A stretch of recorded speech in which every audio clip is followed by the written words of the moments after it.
Okay, is it just gonna be Baby Bowser? More than 3 hits? So it actually kind of feels like a real... This one is the first one that kind of feels like a real fight. Also, him launching his, like, bandana mask, his, like, mouth mask at us was kind of horrifying. This is freaking cool. Got him. I don't know what he was about to do. I don't want to know. Be gone, demon. Alright, so I'm conflicted, right? Because on one hand, that was just Baby Bowser again. And I do think it's kind of lame that the only bosses in this game are clearly going to be Baby Bowser. I think, and the only reason I think that's such a big bummer is because every level is so fun and so unique, and they're always throwing so many new things at us, that, like, to get to the end of each world, and it's just another fight with Baby Bowser again. No... I don't know, crazy machines, no, like, other characters, other enemies, unique bosses, nothing like that. I mean, that's another thing, too. Right, as of right now, he's the only boss. It's not just that he's the end boss of every world. It's not just that he's a reoccurring boss, because all the other Mario games have reoccurring bosses, but he's the only one right now. I would argue that even the Koopalings in the new Super Mario Bros. Series, at the very least, it's a different person every time. They got their own themes, they got their own gimmicks, you know? Now, granted, now that being said, I really quick, and the only reason why I think it feels especially bad in this case is because the game is oozing with so much originality and so many unique ideas and new ideas at every single turn, that, like, to get just the same boss fight at the end of every world. And in World 3, we didn't even get a boss fight. In World 3, you don't even get a boss.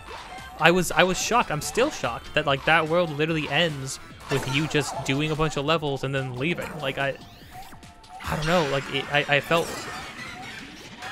felt wrong to, like, because here's the thing. Boss fights, they're not difficult. They're not, like, the biggest challenge, right? They're just boss fights in Nintendo games like this. It's like getting to the end. Imagine if you got to the end of a dungeon, right? In Zelda, and there was no boss. You know how wrong that would feel? Like, you work your way through this entire dungeon, you get all the items,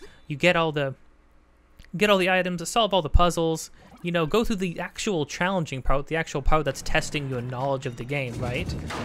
What is the boss fight at the end of a Zelda dungeon supposed to do? It's supposed to be, well, in a 3D Zelda game, typically, right? It's supposed to be, it's like a reward. It's one big final climactic moment to wrap everything up. To, like, wrap it up in a nice little bow and hand you a win, right? And right before you get your whatever collectible, whether it's medallions or pieces of Triforce or getting a sage to the end or anything like that, right?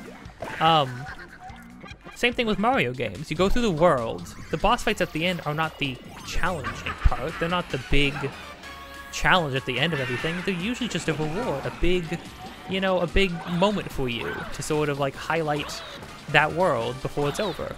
So for them to be completely absent is weird and kind of